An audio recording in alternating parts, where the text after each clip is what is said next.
Today on the Great White Shark Experience podcast, we have Nico, head marine biologist and course instructor for the Shark Research Unit in Mossel Bay, South Africa. Before coming to Mossel Bay, Nico's work focused on the elasmobranch species within the Isimangaliso marine protected area in Sodwana Bay. Nico is a passionate scientist and conservationist and is actively involved with organisations such as Justice for Jaws. Today we talk about how he became obsessed with the underwater world of sharks, along with his experiences in Mossel Bay so far. Welcome, Nico. Thanks so much, Mark. It's good to have you on the podcast. Good to be here. Probably one of the most interesting characters in Mossel Bay. Characters and creatures. Ratchet creatures. Yeah, no, we're definitely blessed with some lovely people that we have in this wonderful town. Oh yeah, there's some individuals. Yeah, I'm more scared of them than some of the sharks that we interact with. Yeah, but yeah, it's been a bit of a roller coaster of a year, hasn't it? Certainly, eh? Yeah, first coming here, seeing my first white shark, up close. So you came. When did you come? February. Yeah, February. It was literally the second around there. Yeah. It was on the 7th of February when I saw my first white shark, up close. Obviously, I've seen them at a distance, but never up close like that. And I was blessed to have them around for 4 or 5 months. Yeah. Every day having 4 or 5 sharks. An abundance of them. Yeah, and then you almost taking advantage of it and being like, we're gonna see another shark tomorrow. It's so cool. I mean, you have 1 or 2 days where it's a bit down. You're getting a boring shark coming in, not showing off, keeping their distance, and then boom, Orcas. Yeah, first time I saw orcas. I knew that we had some in South Africa, but never see them. Never. Now all we've got is now we see them more than sharks. Yesterday, having 12 orcas come in, and you're like, wow, this is what orcas are like. Great. Yeah, motherfuckers. Gonna swap over doing to something else, But and you're working for Shark Research Unit. Yeah, so currently I'm the head researcher there. Yeah. And mostly focusing just on white sharks. But in the last 3 months I had to make plan and ended up shifting over my research to blacktips, and then also some of the ragged-toothed or sand tigers or whatever you want to call them. But you've been doing some hectic missions up to Durban, like those 14-hour drives. I guess the students... Fucking orcas. Port and Starboard costed me a lot of petrol and time. Driving up, it's a good 16 hours per trip. Yeah. Just there, and then another 16 back. But I guess the students that came with got to see some real interesting parts of South Africa, where you're dodging sheep and goats just and on the road. Yeah, more creatures. Do the Transkei. Yeah, Transkei, and then you go up further and your potholes the size of caverns. Yeah, you could hide the whole minibus in it. You get Karens complaining about a little pothole here or a little bump over there when you have literal dams in the road. Sometimes you don't even have a road. Fuck. And you're like, this is welcome to South Africa. Everyone's like, Mossel Bay is beautiful. The roads are amazing. Oh, it's incredible. South Africa's roads are amazing now. And we go somewhere else. It's Yeah, we're why are we driving on sand? Is this the beach? Is this a river? We're honestly so fortunate to live here, have such a nice lifestyle here, and then be lucky enough to witness this beautiful marine environment that we have. Yeah, South Africa is one of the hot spots around the world, isn't it, for sharks and megafauna, I believe. Yeah, I believe we're second to Australia, and if you consider us, we're just a tiny little country and they're like a whole continent. But definitely if you talk about marine biomass or marine biodiversity, we're incredibly lucky and privileged to have what we have. That's what's so important, to protect what we have. Yeah. It's quite interesting to see what's going to happen, and hopefully we can help increase our marine protected areas to at least 5%. That would be ideal. Do you have targets? So do you have targets you're specifically working towards with your research? I wouldn't say necessarily my research, but a lot of the youth. I know a lot of the youth marine biologists, or certainly people up until the age of about 30, are really pushing for 5%. I know people involved with Justice for Jaws or Youth for MPAs, organizations like that, Wild Oceans, South Africa, etc. They're all helping us. We're all working together to try and get 5%. That's incredible, So yeah, and that will hopefully then contribute to the 30 by 30 movement to have 30% of the world's oceans protected by 2030. Yeah. I mean, that's around the corner, and It's if we can have close, that, if we can have that, I mean, to try and save what we have left. Yeah. It's hard though. It's a big task, isn't it? Obviously, overfishing, mining, poaching. That's the thing. Chinese fishing trawlers, everything is just working against it. But there's some very passionate people, and they're working hard in that direction, and they're doing a good job as well. And I just wish that more people can see what conservation can achieve. I mean, if you go up north to Sodwana, I mean, Sodwana is one of South Africa's biggest hotspots when it comes to diving, and it's pristine. Yeah. If you go dive there, you're so lucky because to see what you see is just incredible. But then if you head right, so if you launch at the bay, you go to the left, and that's up to 10 Mile Reef, etc. Yeah. That's where all your main divers go. But if you go right and you travel a bit, it's about an hour and a half via boat, maybe 2 hours sometimes. Yeah. And then you enter the marine protected area and the marine sanctuaries. And when you jump in there, it's like, okay, wow, it's like I just dived over here, and it's incredible, and wow, and you're so excited and happy about your diving and what you saw. And then you go into the marine protected area that's been protected now for, I believe it's 15 years or something. Yeah.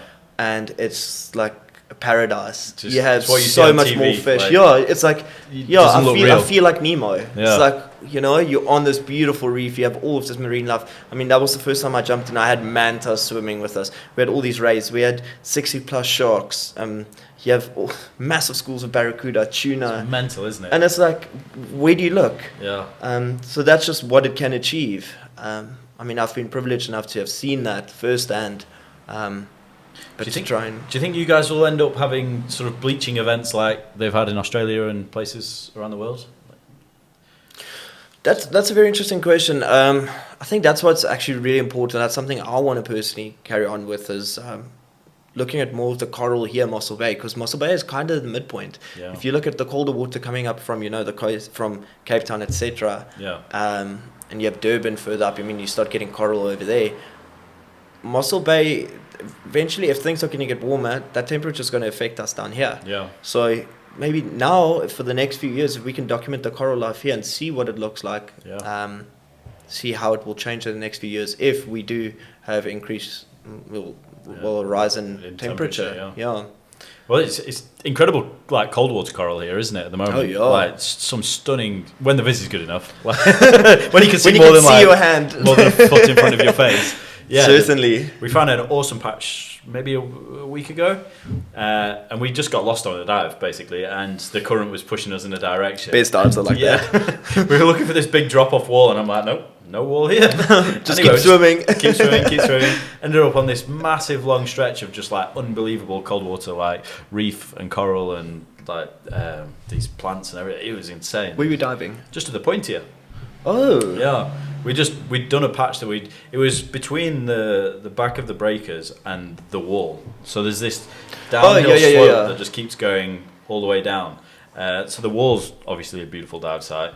Massive ferns. Right near raggies. We were looking for raggies, but we just went off on a bit of a tangent. And it was an incredible, and I didn't realise how long that stretch of reef was as well. It was insane. Yeah. I mean, so we definitely needs documenting, so yeah, get in there. You've spiked something there. Go get the photos and the pictures and everything. So much work to do for next year. I mean, this has been an absolutely incredible year. I mean, what I've witnessed, and I've been so happy just being on this side. I mean, obviously meeting all of you guys been just such a blessing as well. And I just loved, I think Mossel Bay is really unique in this aspect where we don't have the politics that we see in other shark research towns. I mean, we all get along. I think we do. I just think we've sort of managed to. There's a good group of people where we just don't care. it's our passion. It's our passion. And we go for it, and it's like we're the ones with the sharks. Smile and wave. Smile wave. You see like phone calls going on around the place and all these dramas and everyone arguing, and you're just like, oh well, I'm still good. I'm just gonna carry on. My phone's on silent. Mine didn't ring. Just pop that away. Dropped it. No, but What, phone call? I didn't get a phone call. what phone's ring? no, Fuck it, it's in the ocean. Yeah. It fell. Oopsie. I'll get to it later. It's fine. You do find that undercurrent though, especially in the shark world, but I think also in the whale world as well, to a certain degree. But there's still that undercurrent of like egos, like fighting for things. So it's in like that, and I mean, one thing that I'm pushing for is, if you want to get the youth involved, you need to try and help them and assist them more. Yeah. I mean, I'm very lucky to be in the position where I am now, and I'm very, very happy to be where I am. But if you look at other students that want to go into shark research, for example, it's so difficult for them to jump into now, especially if you have individuals with big egos, or if it is a cutthroat industry at the end of the day when you look at it like that. Everybody wants to work with the white sharks, the sexy species. Sexy, charismatic species. That's the one.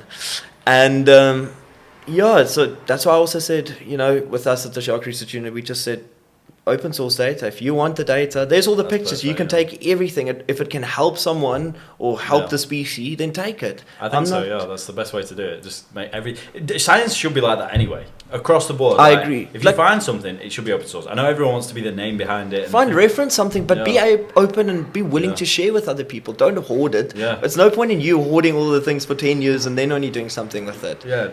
Now you're saying you've got all this data for the last 10 years, seeing the sharks decline, and now you're saying something. Yeah. What? You could have started early on, but hopefully we as the youth can make a change. And I hope so. It seems like they're on the right track, and there's a few good, passionate people involved with it. So certainly, I've met some incredible people this year. Yeah. So I think we're very lucky to be in this town as well in that aspect. I mean, you meet people from right across the world. It's a little diamond in the coal heap. Oh yeah. You don't realise until you hear it. No, 100%. Like you just all these people that you've read about and you've seen on TV and things like they walk into your daily life and you're like, hey. I see that. It's definitely cool in that aspect, and I mean, dealing with so many foreigners, that's the cool thing, and seeing people from right around the world with their passions and their ideas and how they've done research, and you see how can you adapt that to your environment, because obviously like you said earlier on, like we don't have really good viz, but like to see how they've done their research over there and compare it to ours, it's very interesting, and you can certainly learn something from that. So that's it, and I think that's one of the important lessons you can take away from anything is you never know everything. You can learn from every single person that you make contact with, and I think that's something that like a lot of like veterans make the mistake is that they obviously are from a position where they've been in control. They kind of are good at they've become famous by doing those kind of things, and then they kind of shut everyone else out, and you kind of like, well, times have changed, bro. Mad respect, you've been there, you've done it, and you've put in your hours, and 100%. But you also have to think about, we are the youngsters and all of that, but remember, we're out every single day. Yeah, and technology's changed. Technology certainly has changed. Mossel Bay is great for everything except like modernize. This ocean just somehow steals GoPros. The amount of GoPros at Seal Island, I would love to do a dive there. And then to see the footage. Yeah, just to watch it. Well, you'll see my face on one of them going. No. One of mine's down there. No, we've got one. Slapped. I think we've got one in Grootbrak. Yeah. And then that other one from mine in Arthenbos. Yeah. I don't know where that one went. 2 drones. Oh, a lovely drone here at the point that went in. Yeah. Shame. So glad I got that other drone back. Man. And then, after losing the GoPro, decided to go for a dive. Went down. Not the best viz. Came around the corner. Under ledge there. Found the old drone. Found it. Pulled it out. I was like, okay, at least I can come home with something. It's going to save my eyes. And took it back and put the SD card in. Error. Does not redo anything. Salt water. Yeah. But then I left it, and like maybe 2-3 months later, when the second drone got lost at sea, I was like, damn, I don't know. And I saw this SD card. I was like, let me just plug it in again. Plugged it in, all the footage pops up. Really? I transferred all of it. I was like, I'm saving this. Get it. Phoned the boss. Sorry, lost the drone, but got the good footage. But winner. I mean, that when you go into research, I mean, we all know the risks we take. Yeah. It's an expensive game. The amount of kit and gear that you have to put up front is is insane. Really. I think the thing that I learned first was don't try and be too fancy. Yeah, keep things simple. Very simple, just a normal GoPro. Just put it in, put a normal housing. Don't get a fancy curved lens or something like that to make it all bougie. That shark likes that. Yeah. And the tooth can certainly make a nice little puncture in there. I do laugh quite a lot when we obviously you get a lot of like professional photographers and things that come on the boat and they have their big cameras and they want to get the perfect shot, and to be fair, like they probably could like outstrip most of us if they get that perfect shot. But volume, stick that GoPro in, press record and hope for the best. 20 minutes worth of recording, we can get 2 seconds. They get that one good, semi-good shot. I get 45 minutes of shit, but it all works. It works. And people like it. And people love it. Hey, people like beans on toast, give them beans on toast. Don't give them caviar. Speaking of beans on toast, we had a British student last month. And here, now that you said that, I walked down... Well, just randomly in the house and after one of those long nights. And I wake up, I'm like, just going to get a coffee now. And the only thing I can hear is him having a full-on, like, shouting contest or, like, argument with someone. And he's like, it's beans on toast, not beans on bagels. What is that? And I was like, first world problems. Like, we're in South Africa dealing with other things. And you're so concerned about beans on bagels. Jeez. You know? There's only a British person. You needed her. And I was like, Yeah.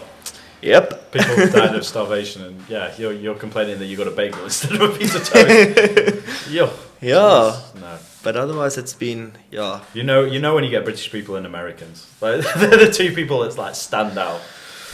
Dinner with them is exceptional because they start arguing with one another. Because the Americans have their own language. Yep. And the British believe that they are correct. Yeah, well, we made it. And then exactly. And then they were like, let's just go and change this. I mean, the whole world. I mean, Trevor Noah said that to South Africa once. And he said, the whole world goes in this direction.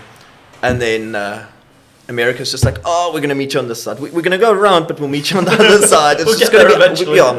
They make their own words. The whole world will be like... So true, though. We all have the same things. Yeah. No, we'll change it. Just got to do it a bit different. No. Can't do it that way. Oh, but now we'll do it and then they're right. They're always right. But we did it first. No, but I mean, you certainly meet some interesting characters with them as well. But it's cool. It's been a blast. Yeah. I honestly have no regrets starting this job, and I can't wait to see where we're going next year. You've got your own research project going on. Is that true? Or can you talk about that much? Well, we're starting with a new one. It's still very, very in the developing phase, and then obviously securing all the funding and all of that. But I think he needs funding, guys. He needs funding. Certainly, please. Very important. Lives are at stake. Literally, lives are at stake. It involves, like we had Plettenberg Bay, and we had the 2 fatal white shark attacks this year. So hopefully, I'm trying to look at some new mitigation. Techniques. That we can implement on the beaches and so on. To not necessarily deter the sharks, but have a better alarm system in place. Just to spot them earlier. To reduce human shark conflict. And interaction, and then conflict, etc. But we'll see how it goes, and hopefully we can start with that as soon as I get back. Interesting. Yeah. But that will be a 2-year project, so we'll see. It's ongoing? You've got like experiments to do and trial and error. Lots and lots of trial and error. But I'm super excited and stoked for next year. There's certainly some big things, but I think we'll leave those for different podcasts. So we'll just keep on going, and every time we start something new, we get little updates and see how it goes. I'm actually interested because the guests we've had on so far, it's been kind of like they're introducing everyone and figuring out who they are and what they've been doing. But then just knowing that in the next 6 months they're going to live a crazy life, that they've then got stories to tell. This is one of those places where time passes fast, but you do so much in it, and it's 100%. Like you just 6 months has gone, and you're like, it's like 6 months. It felt like 4 years, but at the same time, it's gone like. And then you go and look back, and you're like, wow. Yeah. I did well. Jesus Christ, I just chased orcas. What the fuck? Yeah, you wake up one morning, you're like, let's go. You know what? We should go and do some chumming or something like that, and then all of a sudden you get a call and you're like, there's orcas, and everything gets packed up, and then you race to that side. I mean, like, You never know what's going to happen in the morning. Saturday. Yeah. I mean, I had plans. I was supposed to go on a game drive and an elephant walk and stuff like that. And then you get a call and you're like, oh, a shark's washed out. And you're like, oh, damn. Okay, everyone pack up your stuff, cancel all things. And then you rush there. And then the worst thing is... Is this the pajama shark?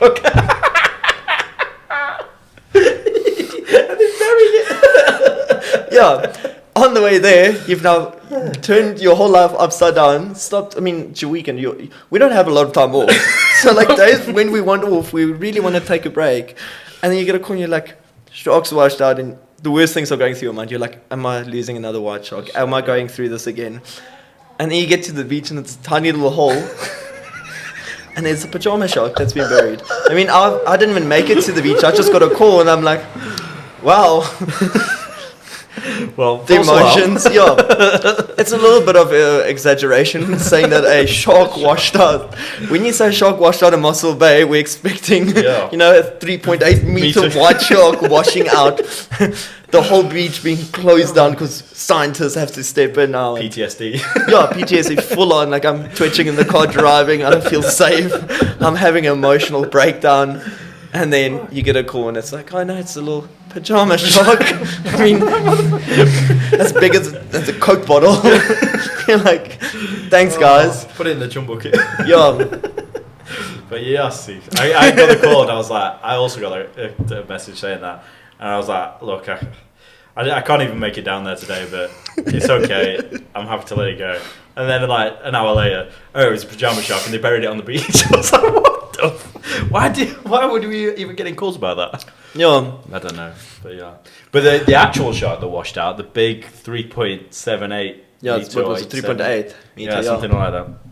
Yeah, that was a day and a half on the beach. That was one of those days where I woke up in the morning and it was a Sunday. The universe just chose fucking violence. We just ended up first thing in the morning, fresh off a hangover, on the beach with a dead shark. The hottest and brightest day. And then the heaviest bloody shark. And the heaviest shark, and then we had to carry it the whole way up the bay. Drag it. We could not carry that. We dragged it. There was no carrying. Everyone stumbling, falling, eating sand. 40 hernias. Yeah, no, 100%. Then picking that thing up. Yeah. Our poor Bucky is broken. You stuffed it in it. Yeah, it was bouncing on the back going over the speed bump. Fire department just delivers us the top. They don't help us. They're like, we deal with fires, not sharks. Thanks, guys. The government turned up, didn't they? And they said, you're not allowed this shark. And then they said, oh, but hold on, we need your Bucky. Yeah, sorry. You guys can't do this. We're going to give it to someone else. But, oh, wait, sorry, we don't have any vehicles to transport this. Can you guys please transport it for us? It's fine. Yeah, we got what we needed, so... We got the data, it's fine. I'm pretty sure that when I looked and I saw that there was no liver present, that meant that there was no liver present. I did not have to cut it open further to say that there's no liver present. There was no liver. There was a hole. Big fucking hole. Yeah. Some organs missing, but... It looks small as well. Like you realise how big the liver is in the sharks. Yeah. When we saw that shark, because it looked like a tiny shark. But it was just because half of its insides have been sucked out. Exactly, yeah. Oh. Certainly was not tiny. I was looking at it, it was like, because it was on a huge beach and there's obviously lots of people around and everyone was like, it's 3.8 meters. And I was like, that doesn't look like a 3.8 meters shark. Yeah, but even standing next to it and all of that, like, yeah. I mean, when we were all taking the readings, I mean, firstly, the tape measure was not accurate. There were some numbers missing.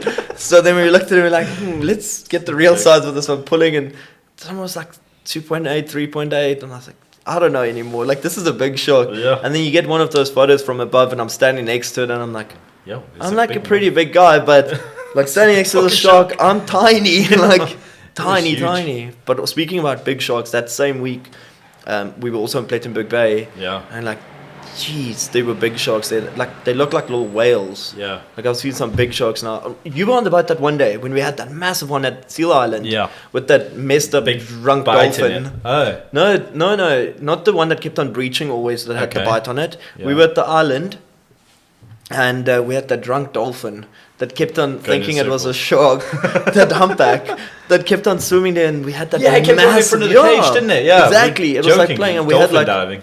Yeah, and we had Triton to the left of us. They had like one shark. We had like 3-4 sharks by us. Yeah. And then that massive one Big came, one but it kept in. on staying on the outside. It just circled around and around and around. But I think we had that one on Shark Week as well, because I was just talking with Tony actually, and he said the biggest one he's seen this year, and it was a huge shark, and then it didn't stay around for long, did it? No, it disappeared. Yeah, it was, but also it didn't come to the boat. It was always at a distance, like we could watch a it. little bit far out. Yeah, it's on one of your streams because I remember you were on the boat. Yeah, and geez, that was a big shark. Yeah, just checking us out. It'd be good to see some of those big sharks come back again, because it's felt like forever since they were here. Those. I can't even describe what September's and October's used to be like, with those big sharks moving, and you get the 3.5 upwards. Yeah, like, 3.5 was like the standard, and then you got it up to like 4.5 usually. And then and they were flying out of the water. It was like space rockets. And I live for those days. I just can't wait for you get those when these seals stop being all cocky. Yeah. Well, they actually need to carry on being as cocky as what they are now. It's going to be a bloodbath. Oh yeah, that first week I just want to carnage. Just see. I mean, the amount of breaching we'll get, it's going to be insane, because they won't know what's going on. All these pups for this past year. Never seen a shark. They're like, what is this? This is lacquer, you know? It's a swimming pool. Yeah. Every morning, hey Benji, do you want to go get fish? And they swim off and they come back. But oh fuck Benji. But no, also like I was laughing this year, like seeing that. I mean, you see a little seal pup wash out on the beach, and everyone's like, "Oh, beautiful little pup," and shame the poor little guy. And we have to wait till they're on a shark boat and they're cheering. Then they get onto a shark boat, and the little pup comes past, and then I remember that one day this little pup comes past, but it's flying and it's like breathing heavily. I mean, you can hear it coming. You're like, what's that noise? And you see this pup coming, and it hits the cage. Yeah, I remember. And as soon as it hits the cage, that shark comes after it. And then everyone on the boat goes from, oh, little pup, to kill it, hunt it. And the seal is like going underneath the boat, and the shark's going insane, and everyone's just like, hunt it, kill it. Oh, it made it. It's like how people change just like this. People are fickle. It was insane. Yeah. But honestly, those days when you see natural predations, and then the people, even like the vegans on the boat, the people who don't want to see killing everyone, it's like, come on, breach, I just want to see a shark breach. All those people that are so seasick, that are like lying down, they can't do anything, they're useless. They hear there's like a shark, they're like, head will pop over the side, they're like, saw it. Oh no. And then watch. And don't take your eyes off it. Yeah. But yeah, no, no. But have you been on a breaching trip yet? Since you've been here, have you managed to get on one? I've been on the boat and we've seen 2 breachers, like around the island. Yeah, we've had successful predations. Yeah, right off the island. One was on the left of the island and one was on the right on that corner. Yeah. But no, I've seen them. Poor seal gets bent in half and just flaps around. It's still trying. Tough, they take a long while to die. Like I've seen sharks like bite them pretty much in half. And they keep on swimming, and then they'll come back and eat them again. There was this one that made it right up back onto the island and was there, and seagulls were just like pecking at it, and you're like, oh jeez, just you kind of wish, oh man, if you're gonna die, like just resign. Like go by shark, not by seagull. Seagull just like no fins left, just half a body, like fucking blood dripping out of it, and the seagull just slowly stabbing it to death, and you're like, oh man. Yeah, you picked the wrong decision that day. But yeah, that's what we are going into stranding season now. We're going to have a lot of the seals coming out, washing out. Yeah, I'm surprised we didn't have more when the big swell the other day. Yeah. We have got oil in the bay though. There's been an oil spill. Have you seen it all? Yeah. But most of the beaches are opening up again. I see Artenbos to the left and right is closed, but central Artenbos I think is open. Santos has been opened. Yeah. I think Diaz is open. We had just Kleinbrak, Grootbrak, all those places they haven't got to yet. Still closed, yeah. Even we went to the point though, and you could see the little black pebbles, and you had to rub it against your hand, and it's pure. But there's so much debate around, because some people are saying it's from a boat. Yeah. I mean, at first, obviously, first thing is people are going to start blaming poor Mossgas. Is saying that the oil? Yeah, the oil refinery. They're like, your pipes are leaking, and then they were like, no, it's not us. And then it was like, there's a boat in the bay. It has to be them. And I know other people have said that it's natural. It's come out. It could be natural. Like, there are natural springs. Exactly. But how do you determine which boat it is? Well, and then I heard someone was like, it's happened in Stillby. It's from that boat. But I haven't seen any like actual report on it. No, it's just it's a tough one to call, isn't it? you don't know. There's washing in everywhere, so it's hard to say where the origin comes from. Yeah. But yeah, so it's been we've had an interesting year, interesting time in the bay. Certainly. I'm hoping 2023 is a little better. I'm hoping the sea pandas, everything is changing, but it's going to be an interesting few things. At least we have the Orca watchers up and going now. The Orca watchers. We are also Orca watchers now. Yeah. Just we saying. We have a group. It's a WhatsApp group. It's official. It is official, and it's up and running, and it works lekker. It does work very well. It does work very, very well. We have it now all the way up to Port Elizabeth. Those members, People in Platt, people in P. Yeah, Jeffries. So all the way up. I think now we just need to next year work all the way down. Yeah, try and get to Cape Town. There must be a few people around there. Oh. Yeah. Well, I know take a drive. We must see if we can get Sasha on there. Oh yeah, Sasha, I know about her. I've seen some of her work. Yeah. They're always with the whales and the orcas and the dolphins. Yeah, we are doing some research next year on the orca specifically. Yeah. We've got some Mossel students that are coming in with some of the universities, so I'd love to follow them just for like a week or something. Just get on a boat and just try and stay with them. It's hard. It's so difficult, below the surface. And they're intelligent, those two. They want to disappear quick. Yeah, no, they know we're onto them. Even when we followed them that one day on Wildcat, they just hurried in different directions and they were like, nah, just like, get away. Yeah, but even like if you look at drone footage of them, they always split up. Yeah. As soon as they're being watched, That day though, what was quite fascinating was they were coming down the beach and they obviously knew that was an area where they were hunting white sharks, and one went super shallow and one went a little deeper, and they were like herding. You could see it, and it was fascinating. Also another Sunday. Yeah, it was a Sunday. Yeah. Orca Sundays. Port and starboard Sundays. Yeah. Ooh. What was yesterday? Because they were 3 yesterday, weren't they? 8, 10 orcas. Yeah, what 8 between 8 and 12. Yeah. The first report was 12. But I know Ryan counted 8. I think Elton got 8. Yeah. Okay, let's go with 8. Yeah. Someone saw extras. But there was a little calf. There was a new baby. Okay. Yeah, there was, actually. I did spot that one. That same group was spotted by Mel and Plate. Yeah. When was it? On Tuesday. Okay. Yeah, the previous day. 2 days before. Yeah. So at least now we know it takes them more or less 2 days. We did have 2 clients on the boat the other day that said Port and starboard had been seen in Hansby 2 days ago. But they said it, so 4 days ago. I don't know if it's true, unconfirmed, because I don't know anyone down there. But, yeah. We don't like that. I don't know. Yeah, very unconfirmed, but I'm hoping they're still down there, and I'm hoping they stay down there. Or maybe go around to Namibia. Maybe the white sharks have gone to Namibia. There are supposed to be sharks up there. And if they hoy that way and then disappear. It was nice cold water as well. Yeah. Anyway. The Skeleton Coast. The Skeleton Coast. Diamond Coast. They are like diamonds. Very rare. Very These days. Getting rarer. No, they'll come back. They'll come back. Yeah, man. But anyway, I think we've just got to the end of our time, but I want to say thank you very much for coming on. Oh, it's been a pleasure as always. And we'll definitely do it again when we've got some more adventures.